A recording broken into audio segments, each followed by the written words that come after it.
Esta fosa común que está aquí alberga más de 3000 fusilados, y en estos momentos pues nos encontramos con que tenemos que estar poniendo los ramos de flores con que veníamos a homenajear a los asesinados en las tapias del propio cementerio, puesto que se es incapaz aquí de saber dónde está la fosa común. Creo que esta visita ha de incitarnos a insistir en nuestra lucha por rescatar la memoria histórica del olvido al que la quieren condenar. Y creo que esto nos va a incitar a trabajar con más ahínco en esta caravana de la memoria para dar una sacudida a las conciencias. Creo que tiene que ser el pueblo el que tiene que tomar en sus manos esta antorcha de la lucha por la recuperación de la memoria histórica.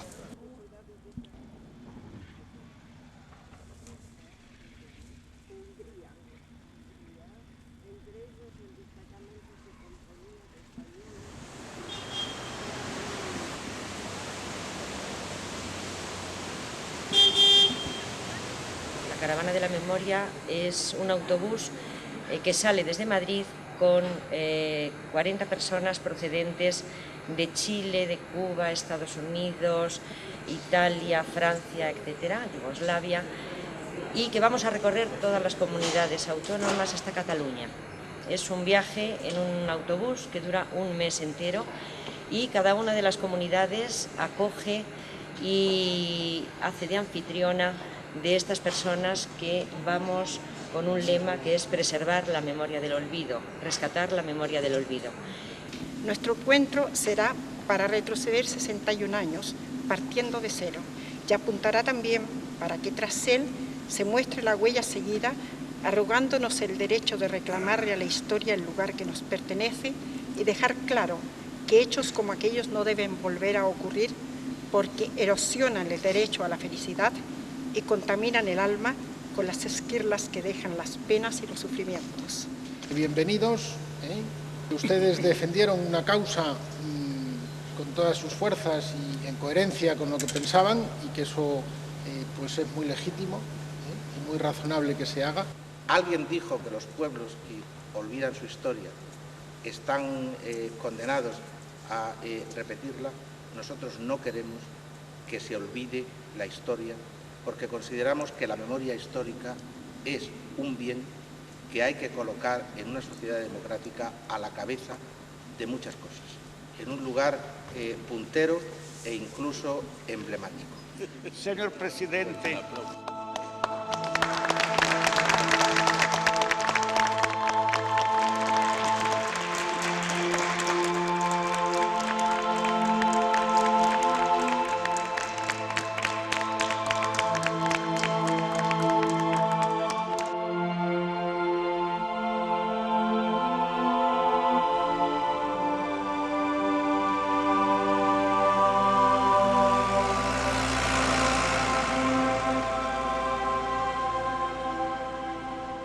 Estas personas tienen derecho, al menos que se sepa cómo han muerto. Y sus familiares tienen el derecho de saber cómo se han muerto y tienen derecho a una tumba digna. Y al menos su memoria, que no quede en el olvido. ¿Y qué supone para ustedes un poco recuperar pues eso, la memoria de estos compañeros que hasta hace poco tiempo no se sabía exactamente dónde estaban? Es afirmar nuestra propia memoria, porque para nosotros, los que hemos sido guerrilleros, todavía estamos calificados marginales de la sociedad. No se nos reconocen los plenos derechos. Si se nos trata de bandoleros cuando hemos dado la vida, o nuestros compañeros han dado la vida justamente por esta democracia, le niega una plaza de honor que les correspondería. La memoria de este pueblo que la han querido ocultar, hay una prueba. Aquellos que quieren pasar la esponja y decir que no hablemos más del pasado, esta es la prueba. Dejemos los mártires, los muertos que se pudran y hagamos la historia de los vencedores. Y no nos vamos a resignar. Como esta tumba, en todo lo que veis alrededor hay muchas más. Una tumba de 14 compañeros asesinados aquí. Bueno, aquí, perdón, eran 14, pero uno se escapó. Bueno. Quedaron 13. 13. ¿Cuánto tiempo estuviste sin saber que estaba aquí tu padre? Poco tiempo, porque a los 2 días o al día siguiente identificaron a mi padre, le dieron el tiro de gracia también, que se quedaban en la frente, y bueno, ya de ahí se sabía todo. A los 14 años me dice un señor: tengo algo que contarte sobre tu padre. Y tu padre apuntándome desde el sitio que más o menos indica esta parte, me dice, tu padre lo mataron y quien lo llevó en el camión fue el señor donde tú trabajas. Este señor iba obligado, eso no lo sé. Después de eso me dice, tu padre lo mató fulano. Y a partir de ahí yo tuve que callarme todo lo que sabía porque esa persona vivía y yo cerca donde, no en el pueblo donde vivíamos nosotros. Entonces yo a veces lo veía, claro, no fácilmente cruzaba con él pero bueno, tuve que aguantarme. Hasta que ahora por fin logramos, entre un sobrino y yo, pues llegar a mover esto. Entonces hay gente, me encontré con gente que decía, y ahora después de 60 y tantos años, ¿para qué? Pero yo le dije, señora, yo no soy un hijo mal nacido, si usted por casualidad pertenece a esa gente, pues es su problema. ¿Cómo se vive ahora aquí? ¿Mejor o peor? Bueno, se vive mejor, no cabe duda. Pero bueno, claro, la vida de un país también habría que juzgarla a cierta gente, porque los intereses o los valores, pues según dijo uno, dice, hoy el valor principal es el fútbol y dinero en el bolsillo. Yo espero que usted tenga justicia. Esperamos que no se más repita eso. A mí me mataron a mi padre, pero no sé dónde está enterrado. Ya. Adiós.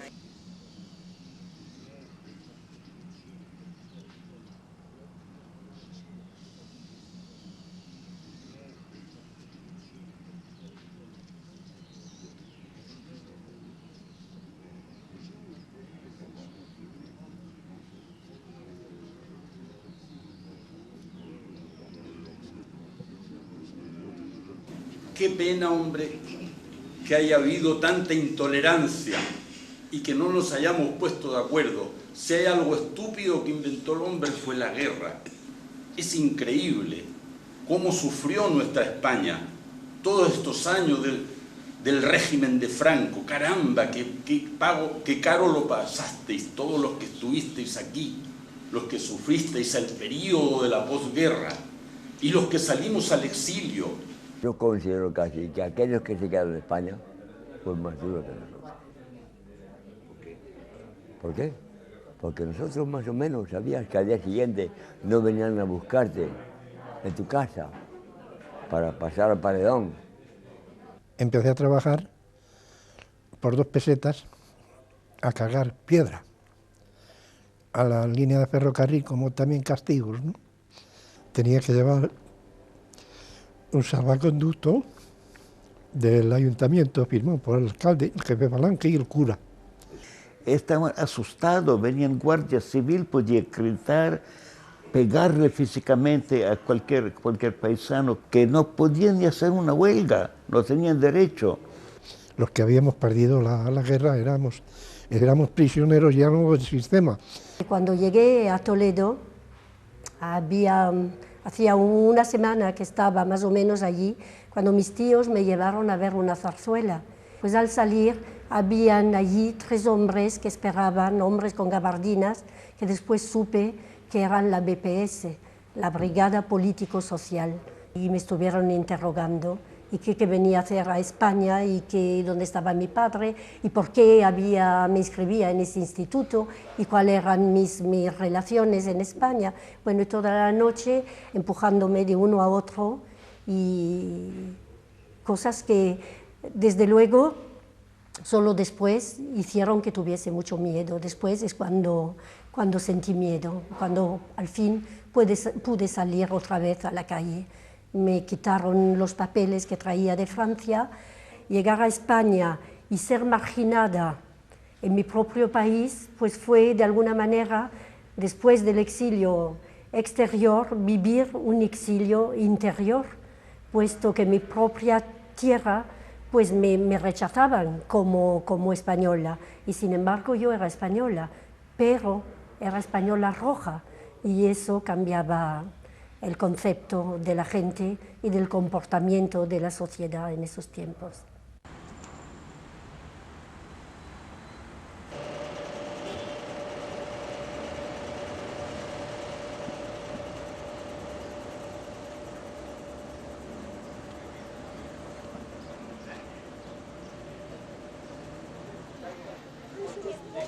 Os digo que es un orgullo para nosotros que estéis, porque este es el símbolo de la libertad y de la democracia, el Parlamento de todos los andaluces.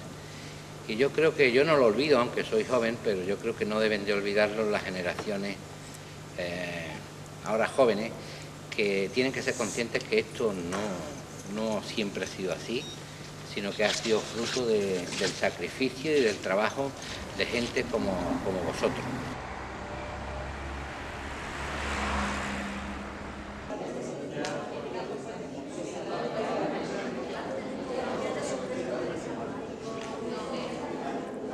Por eso estamos aquí, para dar un mensaje a la juventud, que sepan defender. Podemos decir que rescatamos la memoria de la mano de los protagonistas, que es lo importante. Mientras ellos estén vivos, nosotros actuaremos.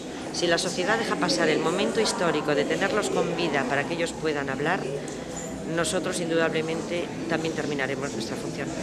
Si esta caravana no es capaz de conmover a las instituciones, para que las instituciones reaccionen ante una petición social, ante una demanda social de este calibre, pensaremos entonces que no habrá merecido nada la pena. De momento, la respuesta es positiva porque 10 comunidades nos han apoyado este encuentro. Seguramente alguien me faltará por saludar por aquí. Sí. A mi suegra. Encantado. A un cristiano. ¿Cuándo fue la última vez que nos volvimos a ver con otro grupo? Con el grupo del homenaje a las brigadas internacionales fue en el 96, que estuvimos aquí, pero ahora hay una representación de cada una de las personas que sufrieron la guerra civil. Y es bueno, por lo tanto, tener la memoria y reconocer que si hoy España es un país democrático, es un país con libertades, es un país donde se respetan los derechos humanos, pues en gran parte se debe a ustedes. Muchísimas gracias. Señor Chávez, que no queden palabras lo que acaba de decir. No. Muy bien. Yo me enteré de que por radio había dado mi nombre, entre otras cosas, entre una lista de personas, como condenado a muerte por haber recitado poemas de García Lorca, porque cuando tuvimos noticias del asesinato de García Lorca, la FUE de Euskadi, la organización estudiantil, organizó un acto de homenaje que yo presenté, en el cual actué, y habían conservado mi nombre y me habían condenado a muerte por haber recitado poemas de García Lorca. Sabíamos que si nos quedábamos aquí hubiese sido quizás peor. Sí. Sí, porque, como le he dicho a mi hermano, con 24 años le cogieron en la frontera cuando se marchaba y naturalmente había hecho la guerra en el bando de la República, éramos republicanos y mantuvimos nuestro ideal hasta el final. Y le cogieron en la frontera y con 24 añitos le fusilaron. Y mi marido le habría pasado igual. Nos pusieron en una de la furgoneta, los guardias en el otro lado de la furgoneta con metralleta en mano, y íbamos esposados y dice que cualquier movimiento que hiciéramos tenían orden de disparar. Entonces nosotros quietos y tan quietos, total, íbamos esposados, no podíamos hacer grandes cosas. Hay una denuncia que viene a por mí. La cuestión es que me detuvieron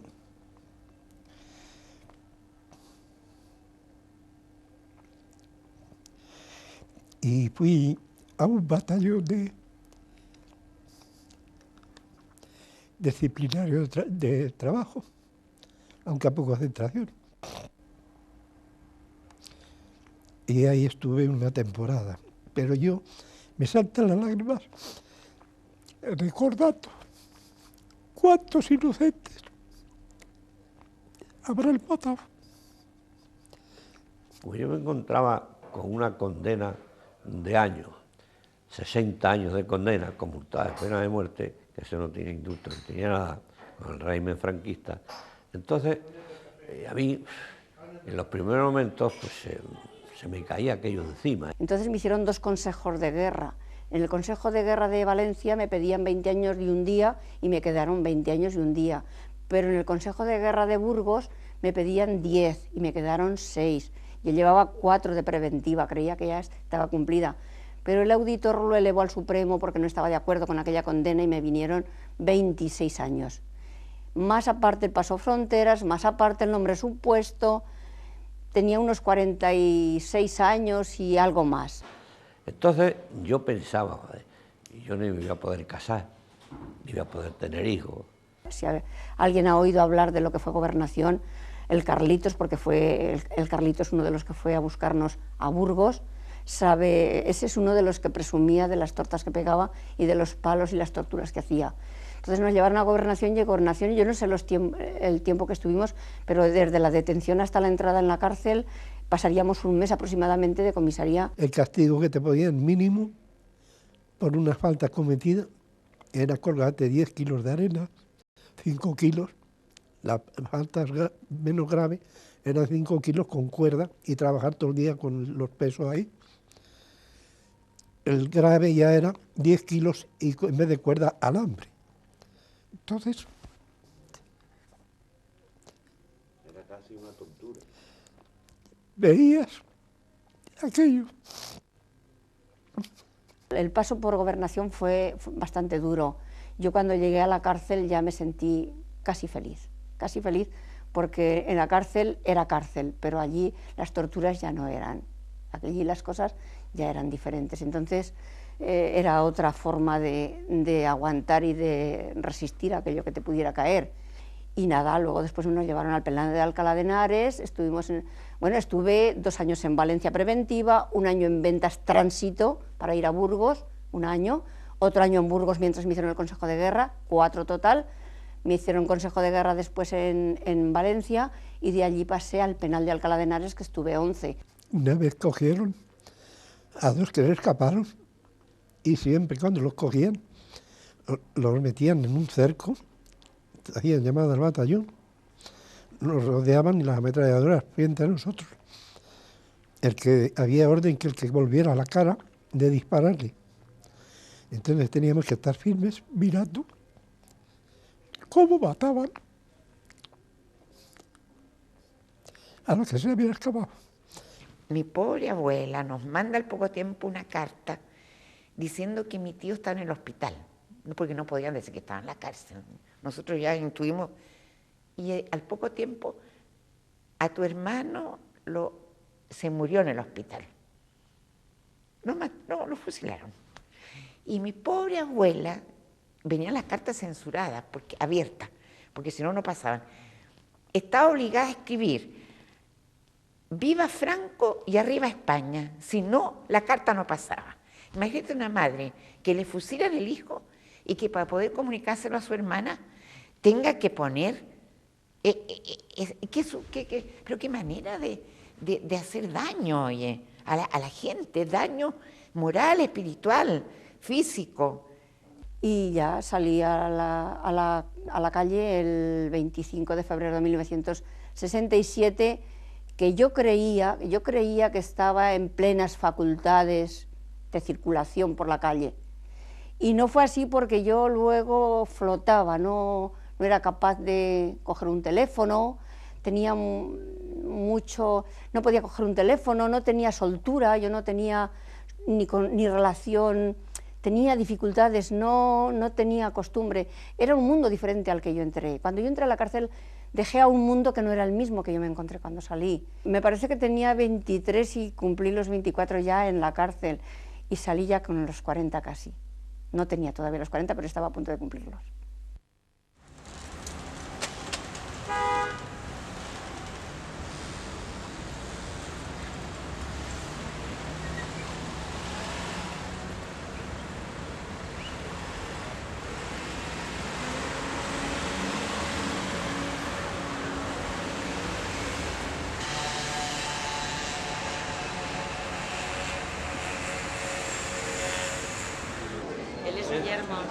Guillermo. Amigo de Brigadas Internacionales. Hombre, encantado de conocerle, amigo. Mira, vamos para adentro, ¿no?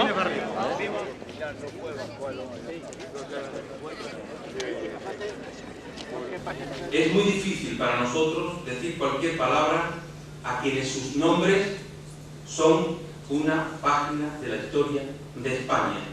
Son ustedes memoria viva de un pasado reciente que todavía nos enseña, nos ilumina con el resplandor de algo tan importante, tan difícil como es la dignidad. No solo sois la historia, no solo sois la leyenda, sois un ejemplo heroico de la solidaridad y de la universalidad de la democracia.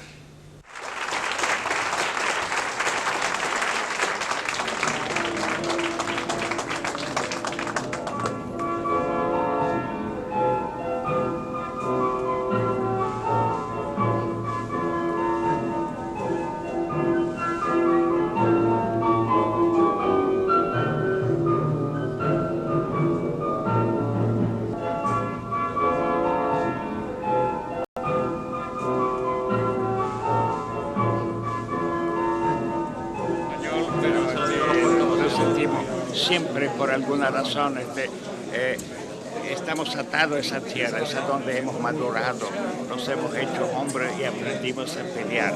Gracias al pueblo español que nos dio esa oportunidad. A ustedes que vinieron, por Dios. Sí, gracias. Estados Unidos, a donde vivo, seguimos reflexionando. Dijo, sois historia, pero muy pronto seremos leyenda. ¿No es cierto? Estuve aquí Quiero seguir siendo la historia. Recogemos memoria viva del exilio en Francia. Por eso colaboramos con AGE. Quisiéramos reunir estos lados de los Pirineos y el otro para el mismo deber de memoria y el mismo reconocimiento. Estuve 9 años en la guerrilla. 9 años que los 3 años primeros fueron pues como huidos de una represión que a la mitad del pueblo español le digo, o estábamos en el monte o estábamos en las cárceles. Cojo contacto ya con las guerrillas.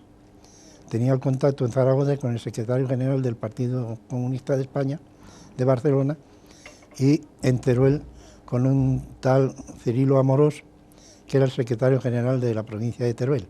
Mi padre tuvo que ocultarse, mi madre estuvo represaliada, era la que tenía que dar la cara ante los fascistas, y he vivido esa intensidad durante los primeros años. Al poco tiempo los guerrilleros de aquella época empiezan a frecuentar la casa, yo ya empiezo de niño a convivir con los guerrilleros. Yo estaba en el gobierno militar, entonces organicé dentro del gobierno una sede del partido. Entre ellos estaba el secretario particular del coronel gobernador militar. Mi padre empezó a escondidas nuestras, él no quería implicarnos en la lucha guerrillera y él estuvo siendo apoyo de los guerrilleros durante un tiempo, pero llegó un momento que descubrimos que había guerrilleros en un pajar de nuestra casa y al ser descubiertos pues quedó todo muy claro y nosotros nos pusimos al servicio de los guerrilleros. Yo he tenido rota la vida y los proyectos de joven en la vida normal.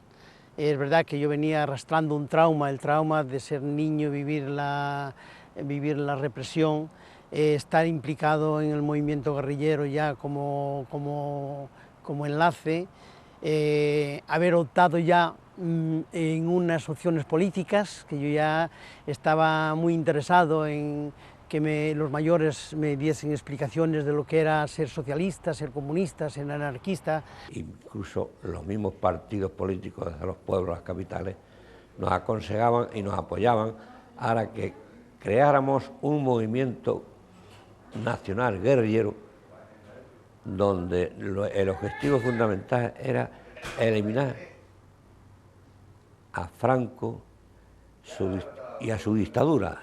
Yo entré en contacto con compañeros que habían sido represaliados y es ahí que yo comienzo mi identificación, no solamente antifranquista, sino adhiero al proyecto comunista. Bueno, había enlaces, Francia-España, España-Francia, teníamos la conexión con el Partido Comunista, con el PC, Santiago Carrillo era el secretario general, y nosotros teníamos una vida política bastante intensa dentro de la...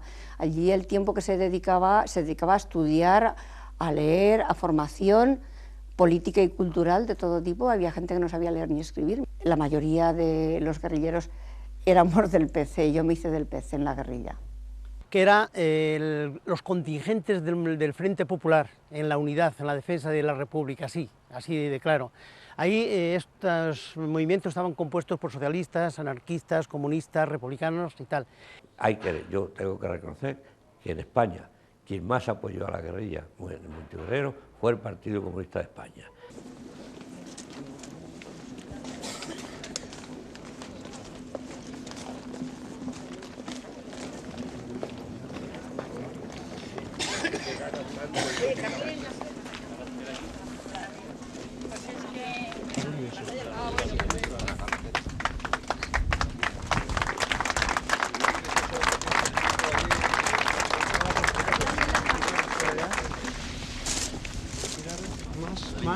Lo más hemos tirado, ¿eh? En estas tapias exteriores del cementerio fueron ejecutados físicamente mediante bala. Y en estas fosas comunes fueron arrojados materialmente, anónimamente y como desconocidos. Pero aparte de estos 5 muertos que hay aquí, tenemos diseminados por todo el territorio de Cantabria más de 100 que ya tengo contabilizados entre enlaces y guerrilleros, que todos eran lo mismo, guerrilleros y enlaces lo mismo, y los puntos de apoyo, en Cantabria, sin una lápida, sin una insignia, sin una cruz, sin nada. Cada vez que marcho por Cantabria y piso la tierra, parece que estoy pisando sangre. Por contra, tenemos en el mismo cementerio un panteón de piedra monolítica ahí, dedicado a los nazis alemanes que murieron aquí. Eso es ignominioso, eso no se puede consentir. Y yo digo a todos que a partir de este momento tenemos que dejar esto en pie, porque es lo único que queda como signo histórico en España. Gloria eterna para los caídos por la libertad y la justicia. Donde quiera que se hallen, que descansen y que tengan gloria. Han hecho lo posible porque no podamos tener la palabra, porque con ello no solamente ocultan unas personas, ocultan una historia, una memoria. Tenemos mucho que agradecer, que si hemos iniciado este combate siendo una minoría, vamos siendo mayoría, y en nuestro recorrido multitud de compañeros españoles, de demócratas, de quien lo comprende que también su historia, su parte de historia personal está en esta historia colectiva, se agrega hacia nosotros. Creo que ya no podremos seguir hablando de pacto irrompible. Ha empezado a romperse a pedazos y ha empezado a romperse a pedazos por el ímpetu que están poniendo todos ustedes en esta lucha. El muro del silencio ha empezado también a caer. En este afán que tenemos por rescatar la memoria del olvido, les invito a todos estos participantes y a todos ustedes en general a seguir hablando en ese afán común de restablecer la verdad histórica, porque eso será la senda segura de un mañana mejor en España. En Cantabria hemos roto el muro del silencio, pero hay una monarquía. Yo sigo luchando por la República, por la bandera de la República, que es el signo que nos une a todos. Aportamos los mártires que han caído por la libertad, que no será en vano.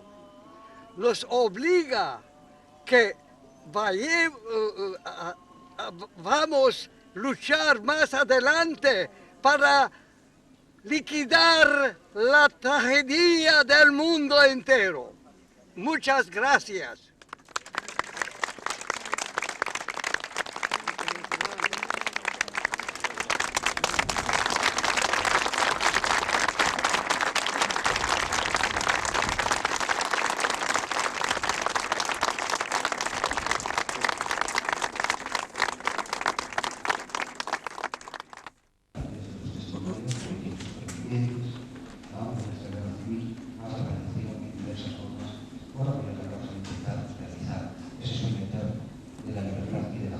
Es inaceptable que siga a caballo y en el centro de la ciudad el responsable máximo del drama español. Eso es inaceptable de principio. Pero ojo, que por intentar que eso desaparezca, nos alejemos de lo que es mucho más urgente, mucho más dramático e históricamente exigible en todo momento. La historia es inapelable. No podemos tener monumentos o personas puestas en las calles que no fueron pacifistas, que fueron sanguinarios, que, como dijeron aquí en el encuentro, muera la cultura, viva la muerte. Eso no se puede consentir. ¿Qué ocurre? Que estamos sufriendo las consecuencias de una dictadura extremadamente fuerte. Y todavía persiste en Cantabria una parte y un residuo importante. En Ciriego, en el cementerio civil de Ciriego, hay cientos y cientos de hombres y mujeres ejecutados 2 veces. Y esto se silencia año tras año, y esto no puede permanecer más en el anonimato. Estas mujeres y estos hombres, queridos alumnos y queridos compañeros, fueron ejecutados en las tapias del cementerio físicamente mediante bala y a continuación arrojados a la fosa común anónimamente. Y yo lo intento sacar a la luz, compañeros y compañeras, y tengo 1000 obstáculos, pero esto se va a sacar y esto se va a saber. Espero contar con vuestra colaboración. Muchas gracias.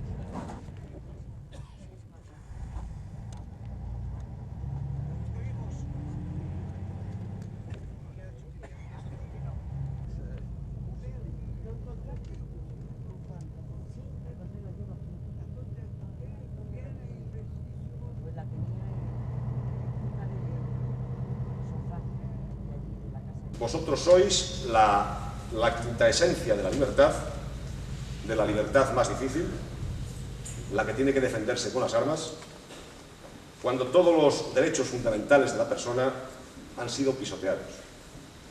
Vosotros sois la quinta esencia de la justicia más difícil, la que tiene que defenderse con las armas, cuando la legalidad se utiliza como instrumento de opresión contra el pueblo.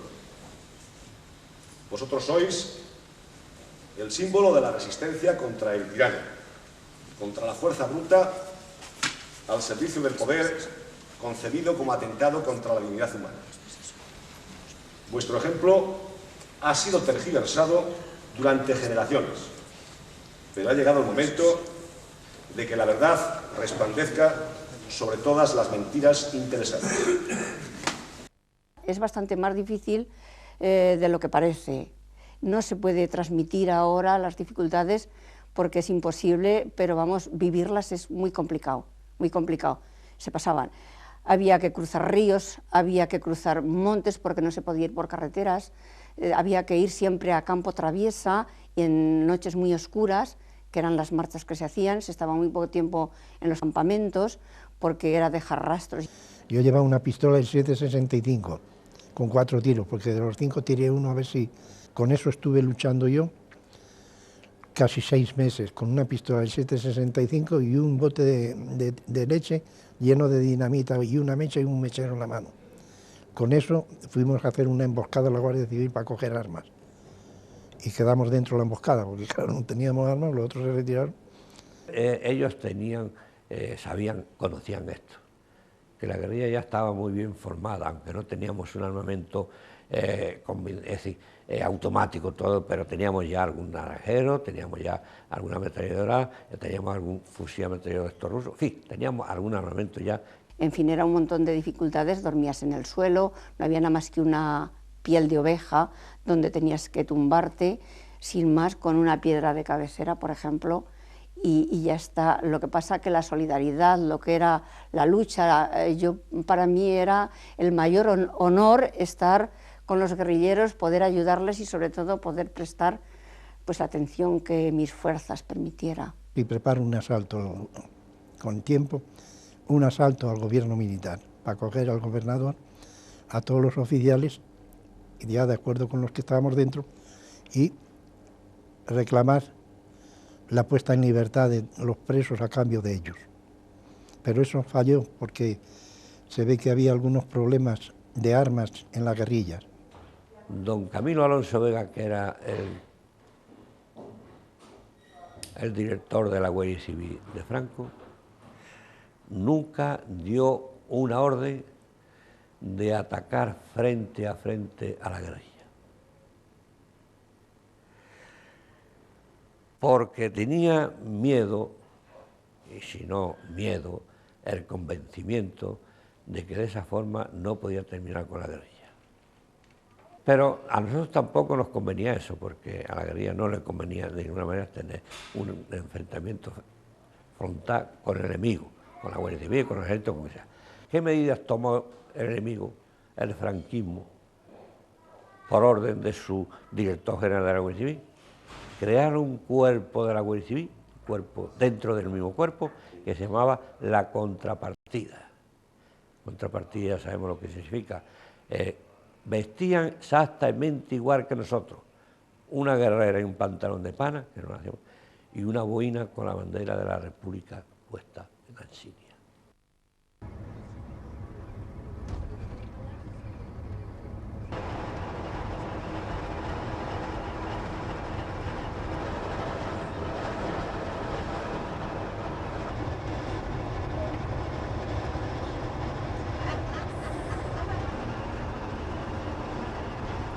Venimos todos convencidos de la necesidad de rescatar la memoria viva para que la historia de este país se escriba un día tal y como fue. Nosotros no vamos a remover toda esa historia para no hacer nada después. Nosotros queremos únicamente que todo eso se sepa qué sucedió. El alcalde esta mañana nos recibió en el ayuntamiento al lado del portavoz socialista. Yo creo que no están aquí ninguno, pero dijeron que venían, y dijeron que vendrían con las gentes suyas, y aquí no están las gentes suyas. Me da mucha pena porque nos recibieron institucionalmente, nos han invitado a comer, pero para nosotros era muchísimo más importante que hoy todo el pueblo estuviera aquí. Yo pienso y me atrevería a decir que no hay autoridades porque me parece que los tienen como un grupo como de resabiados, o sea, que están tirando los últimos cartuchos, los tienen que tirar y que son gente que han venido aquí, creo que equivocadamente, a pensar que quieren renacer o sacar rescaldos de donde nos hay. Lo que pasa es que es también una parte del juego. Si alguien empieza a sembrar esas ideas, pues puede ser posible que intente dar al traste con este programa de recuperación de la memoria. Por eso no vamos a hacer caso, vamos a seguir. Pues entonces nadie podrá decir que somos una caravana de rojos peligrosos que andamos por ahí socavando voluntades.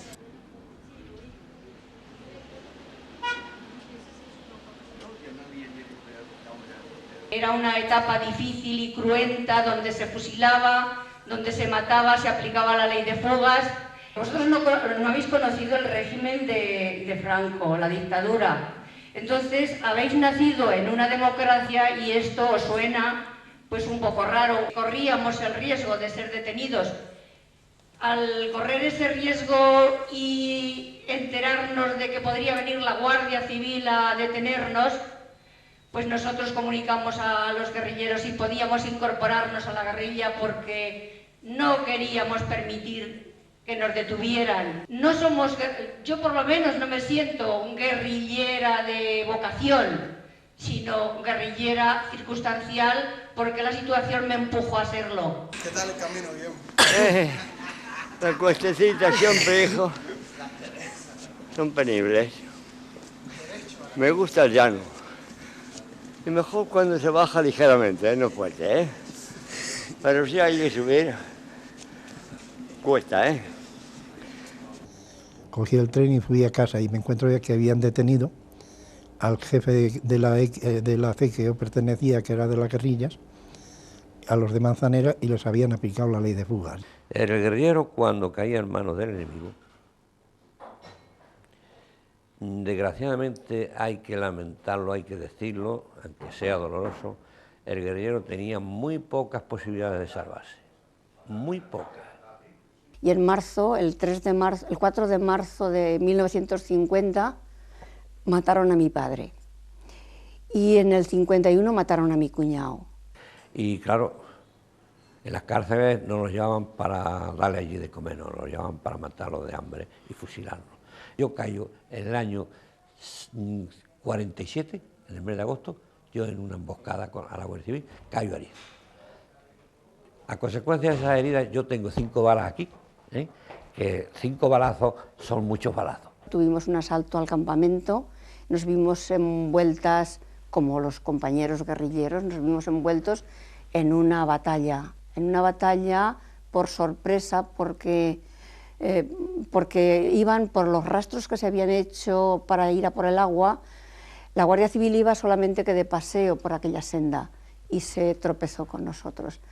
Entonces, pues fue eso, tiros de un lado y tiros de otro, pero a los pocos minutos o al poco tiempo aquello estaba lleno de guardias civiles, porque aquello era una batalla campal.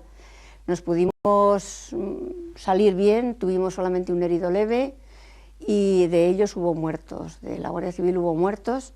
Y entonces perdí el conocimiento. Y os voy a decir una cosa muy curiosa. Cuando un hombre, una persona está más en la muerte que vivo, lo único que dice es mi madre. No se acuerda de nadie más. Y todo lo que ve, lo ve allá, muy lejos, muy lejos, muy lejos. Que sabíamos que íbamos a la muerte, además lo hablábamos entre nosotros. El último que quede, si alguno queda de nosotros, que haga saber al pueblo cuáles eran nuestras intenciones y en las condiciones que damos la vida por la democracia. Eso lo hemos comentado muchas veces y muchos de los que han comentado esta cosa al día siguiente estaban muertos. La represión nos ha arrebatado toda la infraestructura, ¿no? Porque el ejército luchaba contra nosotros, la Guardia Civil, la brigadilla de línea, las contrapartidas, y entonces teníamos que hacer un balance de la situación que estábamos ahí en el 52 para la lucha armada, no como abandono, sino guardar las armas en defensa y pasar a la clandestinidad, a organizar las masas en la ciudad. En el año 49 la guerrilla ya se estaba deshaciendo, ya no tenía sentido los asaltos a nada, el enfrentamiento con la Guardia Civil se esquivaba todo lo que se podía, y entonces de lo que se trataba era de tener las menos bajas posibles. Porque ya la perspectiva era de desalojo del monte. El trabajo político estaba más lo que era en la ciudad. Y entonces se trataba de desalojar porque se estaban perdiendo muchas vidas inútilmente, no había posibilidades de derribar a la dictadura. La guerrilla no fue terminada así en 24 horas. La guerrilla duró todavía, podemos decir, hasta el 48. En otros sitios duró hasta el 51, en otros sectores, en Valencia, en el norte, tal. Pero en el sur hasta el 48 y ahí ya desarrolló. Yo he hecho parte de esa última parte de la guerrilla hasta septiembre del 51, que los últimos guerrilleros de León hemos podido pasar al exilio a Francia. Yo he hecho muchos trabajos sobre Antonio Machado, tengo 2 cartas que él escribió. Y que a pesar de la transición, a pesar del olvido, a pesar de la destrucción sistemática de la memoria, vuestra memoria no desaparecerá, porque, como dijera Salvador Allende, la historia la hacen los pueblos, y los pueblos, aunque sean un pequeño resquicio, acaban abriéndose camino, por encima de sistemas, por encima de políticos que os abandonaron. Naturalmente, los pactos, las transiciones, las componendas, los acuerdos, el miedo que siempre tenemos encima de decir o aceptáis esto o lo otro será peor. Ese es el lema de la transición, o aceptáis esto o lo otro es peor. O reciben las autoridades, o recibe el presidente de la Diputación, o recibe el presidente de la Junta de Andalucía. Y alguna vez me pregunto qué es lo que sentís vosotros cuando luchasteis por una causa, por una democracia quizás distinta a la que hoy hay en España, que no ha repuesto precisamente la dignidad de los guerrilleros, ni ha repuesto la dignidad de tanta gente que murió. Quiero preguntaros de verdad qué es lo que sentís cuando os reciben a niveles oficiales dentro de esta democracia, que no sé si es por la que vosotros luchasteis. Agradezco que, aunque sea tardío, ciertas instituciones o ciertas personas se manifiesten comprendiendo que es necesario este reconocimiento porque hace parte de una memoria histórica y de una historia de nuestro pueblo, y es la propia historia de todos, no la de simplemente las víctimas. Estamos un poco como mendigos, pidiendo que se nos reconozca y tal, una cosa que es evidente y que tiene que estar resuelta. Y yo muchas veces pregunto, los guerrilleros o exguerrilleros pedimos la rehabilitación casi implorando, que era nuestro lema, era la lucha por un Estado de Derecho, la lucha por la democracia. Y los que han masacrado la democracia, que están todavía vivos algunos, no tienen que pedir rehabilitación. Ellos eran los que tienen que pedir la rehabilitación, no nosotros, porque en un Estado de Derechos, quien ha vulnerado los Estados de Derechos ha sido, lo que se ha dicho aquí, los que han asesinado impunemente, violando justamente los principios de los derechos humanos. Ese es el problema. Ese es el problema. Por eso, la interpretación que damos en este sentido, la recuperación de la memoria es fundamental, es lo primero.